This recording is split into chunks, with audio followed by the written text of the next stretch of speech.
بسم اللہ الرحمن الرحیم۔ السلام علیکم۔ یہ کاشانہ بصیرت کا آڈیو بک چینل ہے اور آپ جو کتاب سماعت فرما رہے اس کا نام ہے عقائد امامیہ۔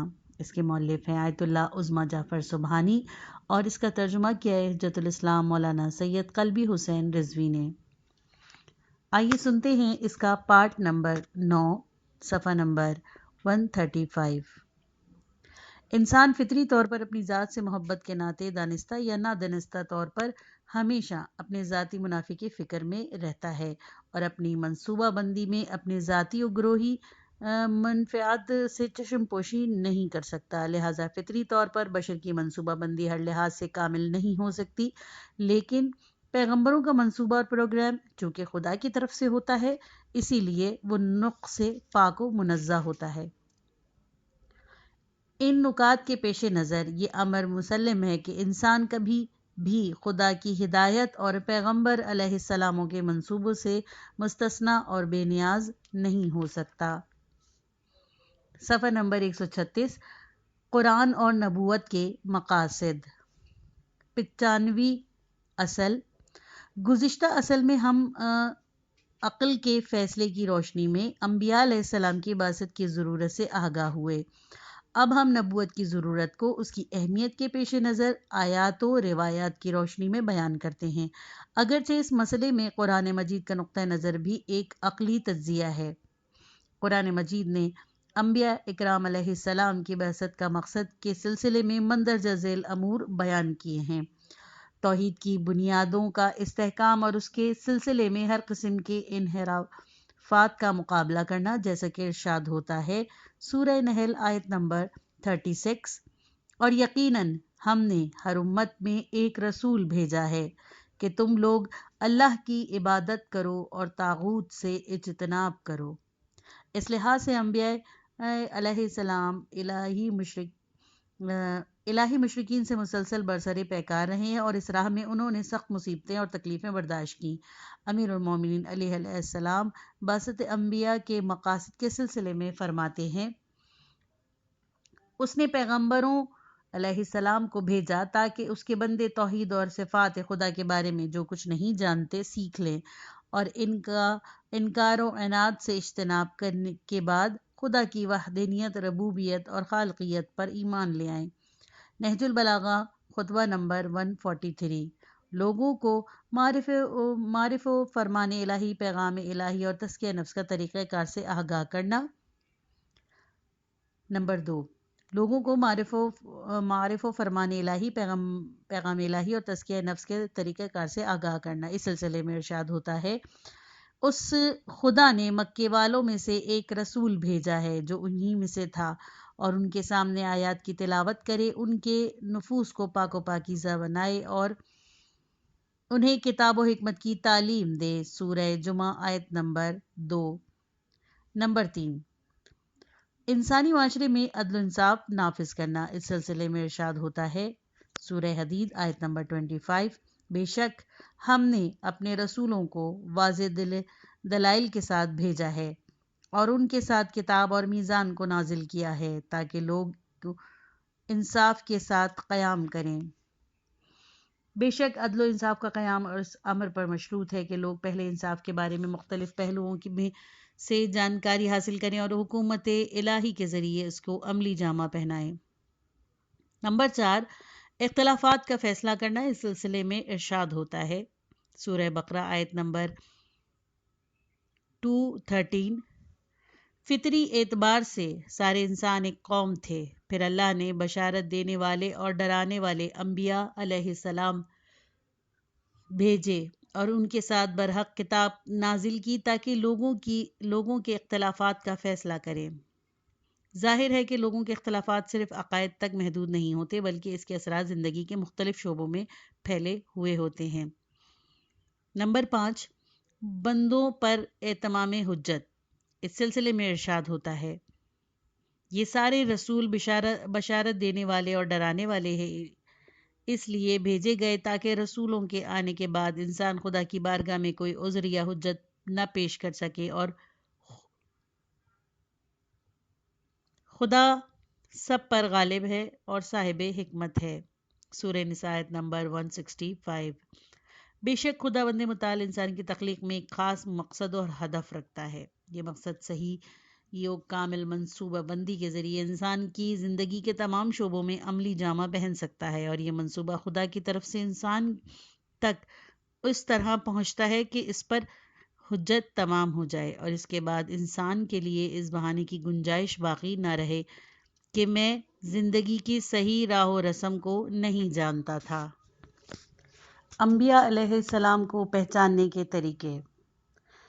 56ویں اصل، انسانی طبیعت کا تقاضا ہے کہ کسی بھی ادعا کو دلیل و ثبوت کے بغیر قبول نہ کیا جائے، اور دلیل و برہان کے بغیر کسی بھی ادعا کو قبول کرنا انسانی فطرت کے خلاف عمل ہے۔ انسان کے لیے سب سے عظیم ادعا نبوت کا ادعا ہے۔ قدرتی طور پر اس قسم کے عظیم ادعا کے ثبوت میں مستحکم اور پائیدار دلیل ہونی چاہیے۔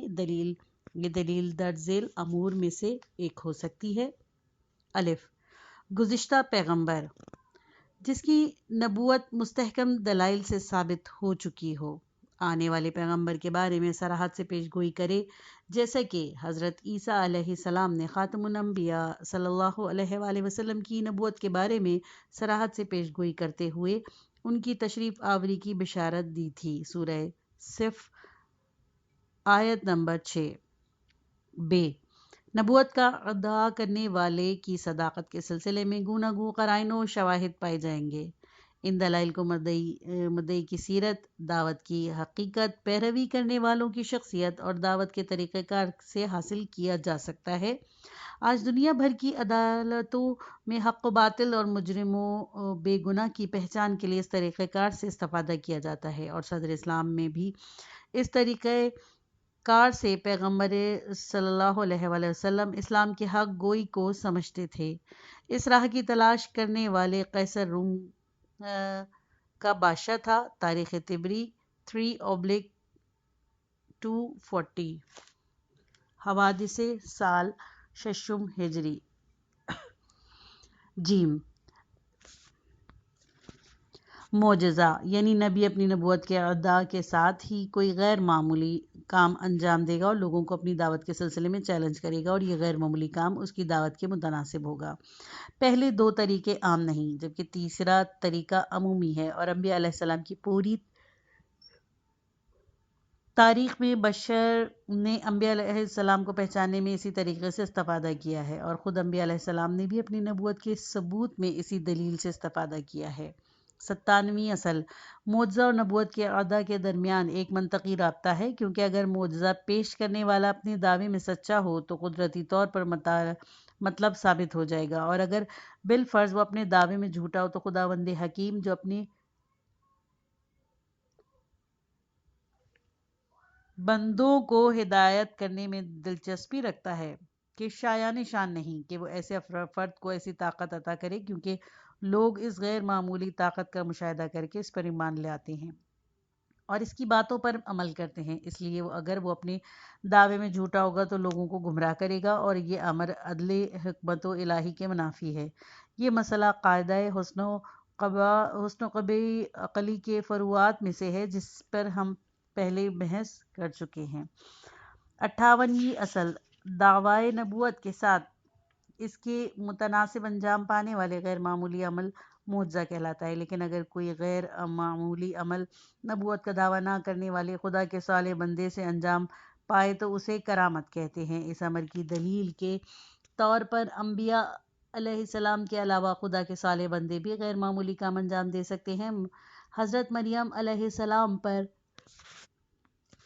آسمانی رزق کا نازل ہونا، اور حضرت سلیمان علیہ السلام کے ایک نامور صحابی آصف برقیہ کے ذریعے ملکہ سبا کا تخت ایک لمحے کے اندر یمن سے فلسطین منتقل ہونا نمونے کے طور پر پیش کیا جا سکتا ہے۔ ان دونوں واقعات کے بارے میں قرآن مجید میں ذکر موجود ہے۔ حضرت مریم علیہ السلام کے بارے میں ارشاد ہوتا ہے، جب زکریا محراب میں عبادت میں داخل ہوتے تو مریم علیہ السلام کے پاس رزق دیکھتے اور پوچھتے کہ یہ کہاں سے آیا ہے، اور مریم علیہ السلام جواب دیتی کہ یہ سب خدا کی طرف سے ہے۔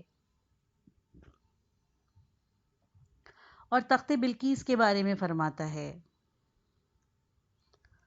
سورہ نمل آیت نمبر 40۔ اور ایک شخص نے جس کے پاس کتاب کا ایک حصہ علم تھا، اس نے کہا کہ میں اتنی جلدی لے آؤں گا کہ آپ کی پلک بھی نہ جھپکنے پائے۔ 59ویں اصل، معجزہ اور دیگر غیر معمولی اعمال کے درمیان فرق کا خلاصہ مندرجہ ذیل صورت میں بیان کیا جا سکتا ہے۔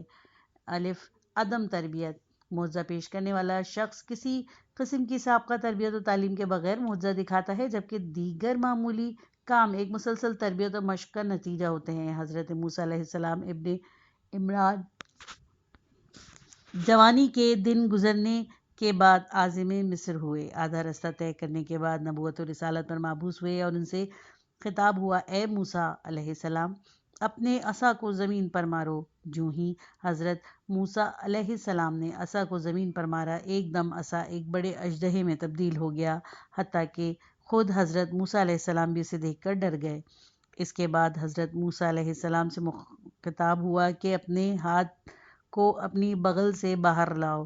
جوں ہی حضرت موسیٰ علیہ السلام نے ایسا کیا تو ان کے ہاتھ میں ایک ایسا نور چمکا جس سے آنکھوں میں چکا جوند پیدا ہو گئی۔ سورہ قصص آیت نمبر 31-32۔ لیکن حضرت سلیمان علیہ السلام کے زمانے کے جادوگروں کے بارے میں بیان ہوتا ہے۔ سورہ بقرہ آیت نمبر 102۔ جو لوگوں کو جادو کی تعلیم دیتے تھے، لوگ ان سے وہ باتیں سیکھتے تھے جس سے میاں بیوی کے درمیان جھگڑا کرا دیں۔ ناقابل تردید، چونکہ معجزے کا سرچشمہ خدا کی لامحدود قدرت ہوتی ہے، اسی لیے یہ ایک ناقابل تردید اور بے مثل کام ہوتا ہے، جبکہ جادو اور سحر جیسے کام جنہیں جوگی وغیرہ انجام دیتے ہیں، چونکہ انسان کی محدود قدرت سے مربوط ہوتے ہیں، اسی لیے قابل تردید اور قابل مثال ہوتے ہیں۔ لامحدودیت، انبیاء علیہ السلام کے معجزات محدود قسم کے نہیں ہوتے، وہ یہ اس قدر مختلف ہوتے ہیں کہ ان کے درمیان قدر مشترک نہیں پائی جاتی۔ مثال کے طور پر عصا کو زمین پر پھینکنا اور اژدہے میں تبدیل ہونا کہاں، اور بغل اور ہاتھ سے نکلنا اور اس کا چمکنا کہاں، یہ دونوں معجزے کہاں، اور عصا کو پتھر پر مار کر پانی کے چشموں سے جاری کرنا کہاں۔ سورہ بقرہ آیت نمبر 60۔ اسی طرح یہ تینوں معجزے کہاں اور عصا کو دریا پر مار کر پانی کا سینہ چاک کرنا اور اس میں سے رستہ نکالنا کہاں۔ آل عمران 42۔ اصولی طور پر معجزہ یا کرامت دکھانے والے مقصد اور تقدس کے لحاظ سے جادوگروں اور غیر معمولی عمل انجام دینے والوں کی نسبت ممتاز اور معزز ہوتے ہیں۔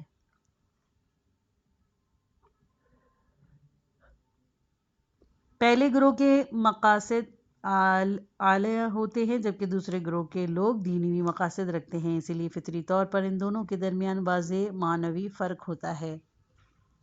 وحی اور نبوت۔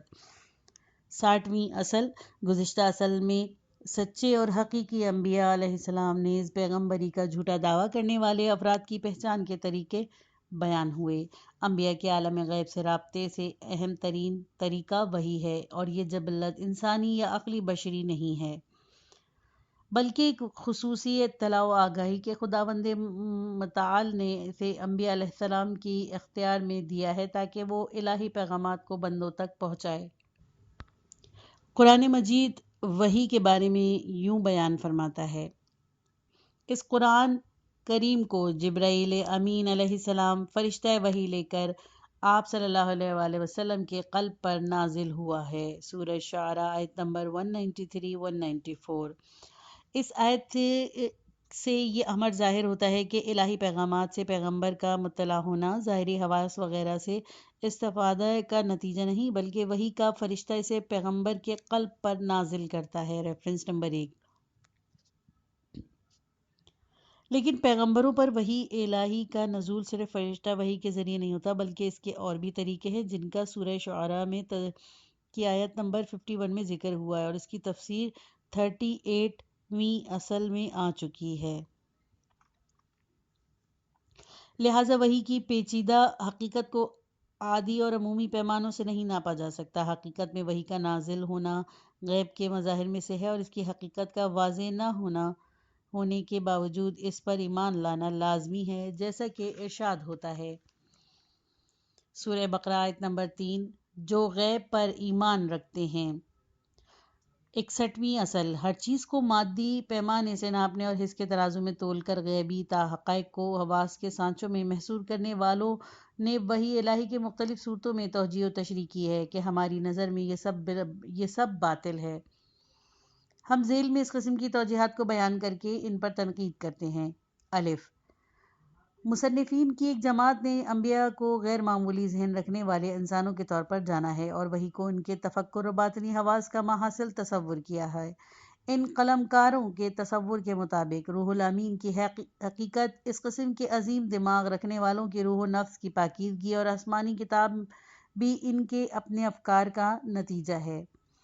وحی کے بارے میں اس قسم کی تشریح جدید تجربی علم جو فقط حسی طریقوں پر اعتماد کرتا ہے کے سامنے مرعوب ہو کر دھوکہ کھانا ہے۔ یہ نظریہ انبیاء علیہ السلام کی فرمائشات سے مطابقت نہیں رکھتا، اور یہی اس نظریے کی اہم اور اساسی شکل ہے، کیونکہ انبیاء علیہ السلام مسلسل اعلان کرتے تھے کہ وہ جو کچھ انسان کے لیے لے کر آئے ہیں وحی الہی کے علاوہ کچھ نہیں۔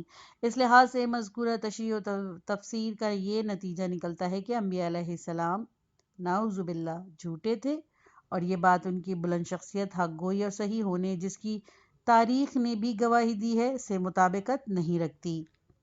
اس کے علاوہ مسلط دو قسم کے ہوتے ہیں، ایک وہ جو اپنے منصوبوں کو خداوند متعال سے نسبت دیتے ہیں، دوسرا وہ جو اپنے منصوبوں کو اپنے ذاتی افکار کی تحقیق کا نتیجہ بتاتے ہیں۔ ممکن ہے دونوں گروہ ہمدرد اور خیر خواہ ہوں، لیکن دونوں میں زمین آسمان کا فرق ہے، اس لیے مصالحین ان کے گروہ کو ایک ہی ترازو میں تولا نہیں جا سکتا۔ ایک اور جماعت اسی مذکورہ نظریے کے مطابق وحی کو انبیاء علیہ السلام کے معنوی حالات کا مظہر اور جلوہ سمجھتی ہے۔ ایسے افراد کا دعویٰ یہ ہے کہ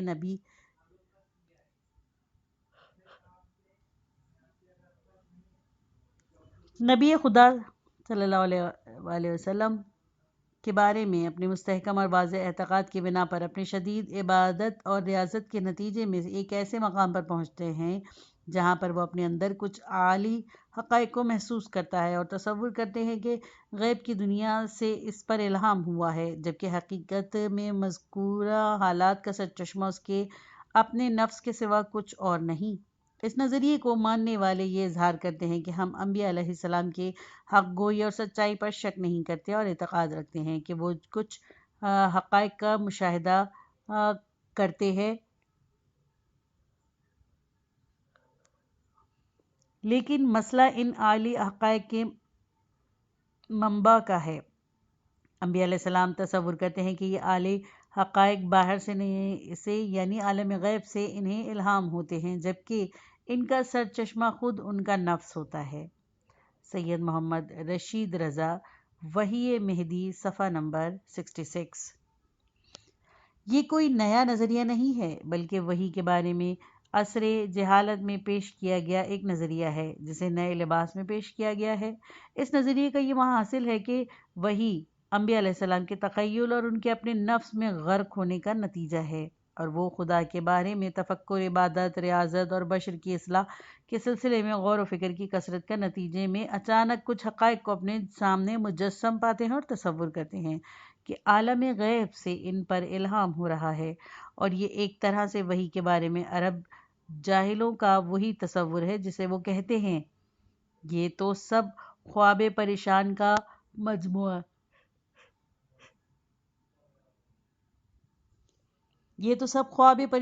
مجموعہ ہے۔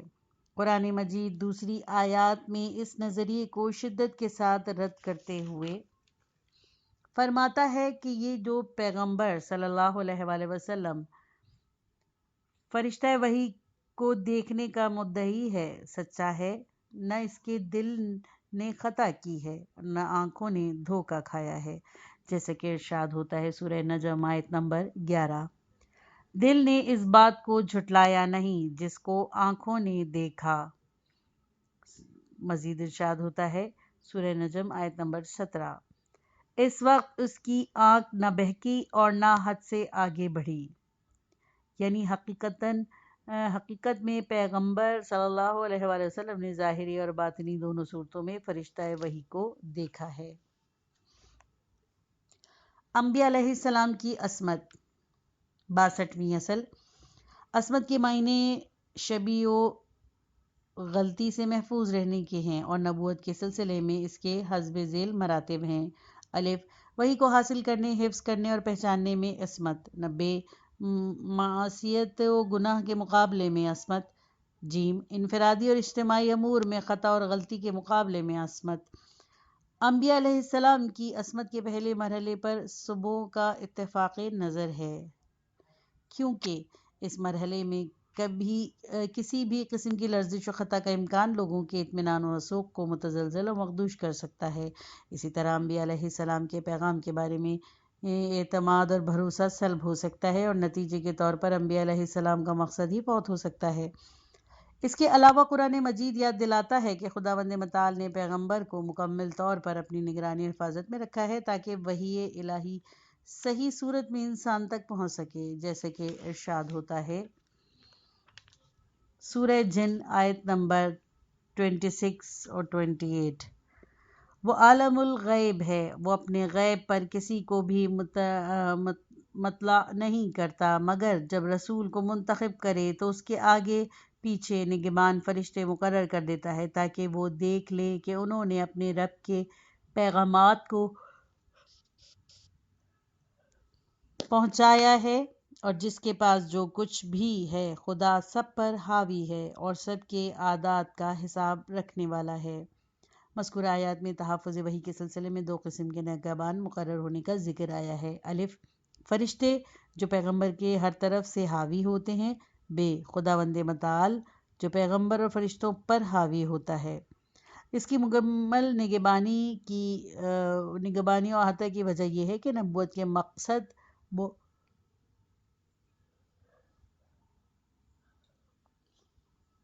متحقق ہو، یعنی وحی الہی انسان تک پہنچا دے۔ 63ویں اصل، انبیاء الہی شرعی احکام کی انجام دہی میں ہر قسم کے گناہ و لرزش سے محفوظ ہوتے ہیں اور اصولی طور پر بعثت انبیاء علیہ السلام کا مقصد اس صورت میں محقق ہوتا ہے جب وہ اس قسم کی حفاظت اور مصونیت کے مالک ہوں، کیونکہ اگر وہ احکام الہی جیسے وہ خود پہنچانے والے ہیں کہ مکمل طور پر پابند نہ ہوں تو ان کی باتوں کی صداقت پر سے لوگوں کا اعتماد ختم ہو جائے گا اور نتیجے کے طور پر نبوت کا مقصد بھی پورا نہیں ہوگا۔ محقق طوسی نے ایک مختصر جملے میں اس برہان کو یوں تفصیل سے بیان فرمایا ہے، ترجمہ: انبیاء کے لیے عصمت ضروری ہے تاکہ ان پر اعتماد و وثوق حاصل ہو اور نبوت کا مقصد پورا ہو۔ گناہ کے مقابلے میں انبیاء علیہ السلام کی عصمت کا قرآن مجید میں بہت سی آیات میں ذکر ہوا ہے، ان میں سے چند کی طرف ہم اشارہ کرتے ہیں۔ الف، قرآن مجید میں انبیاء علیہ السلام کو خدا کی طرف سے ہدایت شدہ اور انتخاب شدہ جانا جاتا ہے، سورہ انعام آیت نمبر 87، اور خود انہیں بھی منتخب کیا اور ان کو سیدھے راستے کی ہدایت کر دی۔ بے، قرآن مجید میں بیان ہوتا ہے کہ جسے خدا ہدایت کرے اسے کوئی گمراہ نہیں کر سکتا۔ ارشاد ربانی ہے سورہ زمر آیت نمبر 37، اور جس کو وہ ہدایت دے دے اس کا کوئی گمراہ کرنے والا نہیں ہے۔ جیم، قرآن مجید معصیت کو دلالت سے تعبیر کرتا ہے۔ سورہ یاسین آیت نمبر 62، اس شیطان نے تم میں سے بہت سی نسلوں کو گمراہ کر دیا۔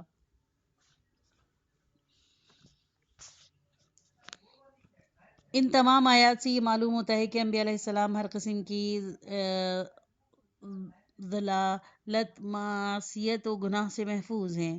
اس کے علاوہ انبیاء علیہ السلام کی عصمت کے ضروری ہونے کے سلسلے میں پہلے بیان شدہ دلیل اس بات پر دلالت کرتی ہے کہ انبیاء علیہ السلام کی بعثت سے پہلے بھی عصمت کا ہونا ضروری ہے، کیونکہ اگر کوئی انسان اپنی زندگی کا ایک حصے کو معاصیت و گمراہی میں گزارنے کے بعد ہدایت کا علم بلند کرے تو لوگ اس پر کوئی اعتماد نہیں کریں گے، لیکن اس کے برعکس اگر کوئی شخص پیدائش سے ہی ہر قسم کی آلائشوں اور گناہ سے محفوظ ہو تو وہ آسانی کے ساتھ لوگوں کا اعتماد حاصل کر سکتا ہے۔ اس کے علاوہ اگر انبیاء علیہ السلام پہلے ہی سے عصمت کے مالک نہ ہوں تو خود غرض اور رسالت کے منکر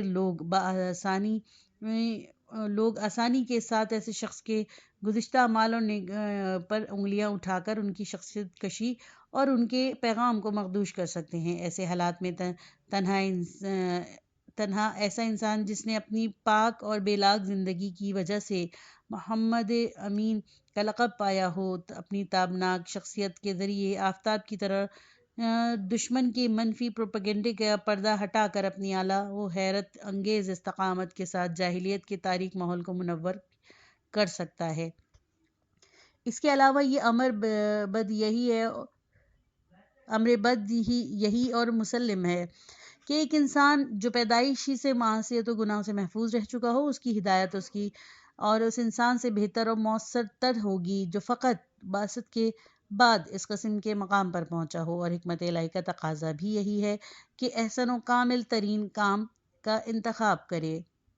64ویں اصل، انبیاء علیہ السلام گناہ و معصیت کے مقابلے میں معصوم ہونے کے علاوہ درج ذیل امور میں بھی خطاؤں سے محفوظ تھے۔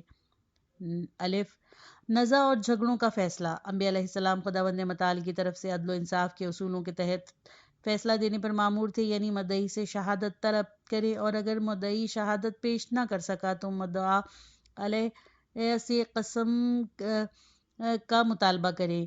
انبیاء علیہ السلام نے کبھی بھی اس امر میں الہی معیار کے خلاف عمل نہیں کیا، لیکن یہ ممکن ہے کہ شاہد یا گواہ عمدن یا سہون خلاف واقعہ گواہی دے دے، یا مدعا علیہ جھوٹی یا غلط قسم کھائے اور نتیجے کے طور پر پیغمبر کا فیصلہ واقعے کے مطابق نہ ہو۔ اس قسم کا اختلاف پیغمبر کی عصمت کو کسی قسم کا ضر نہیں پہنچاتا، کیونکہ وہ اس امر پر مامور ہوتا ہے کہ معیار الہی کے تحت فیصلہ دے کہ اور جہاں پر اس فیصلے کا واقعے کے خلاف ہو وہ اپنے فیصلے کی خطا سے آگاہ ہوتا ہے، لیکن سماجی مصلحتوں کے پیش نظر اس کے مطابق عمل کرنے پر مامور نہیں ہوتا ہے۔ ب، دینی احکام کے موضوعات کی تشخیص، مثلا فلاں رفیق چیز شراب ہے یا نہیں۔ ج، سماجی زندگی میں مصالح اور مفاسد کی تشخیص۔ د، زندگی کے عام مسائل میں مؤخر الذکر تین امور میں عصمت کی دلیل یہ ہے کہ اکثر افراد ایسے مسائل میں خطا کو دینی احکام میں خطا کا لازمہ سمجھتے ہیں، لہٰذا ان میں خطا کا مرتکب ہونا پیغمبر کے بارے میں لوگوں کے اطمینان کو مخدوش کر دیتا ہے۔ نتیجے کے طور پر یہ امر بعثت کے مقصد کو بھی مخدوش کرنے کا باعث بن جاتا ہے، اگرچہ پہلی دو صورتوں میں عصمت کا ضروری ہونا مؤخر الذکر صورتوں کی نسبتاً واضح تر ہے۔ 65ویں اصل، عصمت کے مراتب میں سے ایک یہ ہے کہ انبیاء علیہ السلام میں سے کوئی ایسا نقص موجود نہیں ہونا چاہیے جو لوگوں کے لیے ان سے دوری اختیار کرنے کا باعث بنے۔ یہ امر مسلم ہے کہ کچھ بھی جسمانی بیماریاں یا بعض اخلاقی عادات انسان کو پستی اور تنزلی کی حکایت کرتے ہیں، لوگوں کے لیے اس سے نفرت کا باعث بنتے ہیں۔ قدرتی طور پر انبیاء علیہ السلام کو اس قسم کے جسمانی اور اخلاقی عیبوں سے پاک و منزہ ہونا چاہیے، کیونکہ انبیاء علیہ السلام سے لوگوں کا نفرت اور دوری اختیار کرنا بعثت کے مقصد اور جو پیغمبر کے ذریعے خدا کی رسالت کو بندوں تک پہنچانا ہے اس کے منافی ہے۔ یہ بات قابل ذکر ہے کہ یہاں پر عقل کا فیصلہ ایک حقیقت کا انکشاف کرتا ہے، اور وہ یہ کہ حکمت الہی کے مطابق پیغمبری کے لیے ایسے افراد منتخب ہونے چاہیے جو اس قسم کے عیبوں سے پاک اور منزہ ہوں۔ ریفرنس نمبر 1، یہاں پر عقل کا ایک فیصلہ ایک حتمی اور قطعی فیصلہ ہے، چنانچہ بعض روایتوں میں جناب حضرت ایوب علیہ السلام کے بارے میں ذکر ہوا ہے کہ جن سے ان کی بعض نفرت انگیز بیماریوں کا پتہ چلا۔ ایسی روایتیں نہ صرف عقل کے قطعی فیصلے کے خلاف ہیں بلکہ اس سلسلے میں عامہ علیہ السلام بیان شدہ روایات بھی تضاد رکھتی ہیں۔ امام صادق علیہ السلام اپنے اجداد سے نقل فرماتے ہیں، حضرت ایوب علیہ السلام اپنی پوری بیماری کے دوران ہرگز بدبودار اور بدصورتی سے دوچار نہیں ہوئے اور ان کے بدن سے ہرگز خون اور پیپ جیسی کوئی چیز لوگوں سے جس سے لوگ نفرت کرتے ہیں خارج نہ ہوئی۔ انبیاء علیہ السلام اور اولیاء رحم اللہ کے بارے میں خداوند متعال کی سنت یہی ہے۔ حضرت ایوب علیہ السلام لوگوں کی دوری اور ان کی فقر و تنگ دستی کے ظاہری ضعف ہونے کی وجہ سے تھی، لیکن وہ لوگ خدا کے نزدیک ان مقامات و منزلت سے آگاہ نہ تھے۔ خصائل جلد اول ابواب ہفتگانہ، حدیث نمبر 107، صفحہ نمبر 400۔ یہ پارٹ ختم ہوا۔ کتاب کا اگلا حصہ نیکسٹ پارٹ میں سنیے۔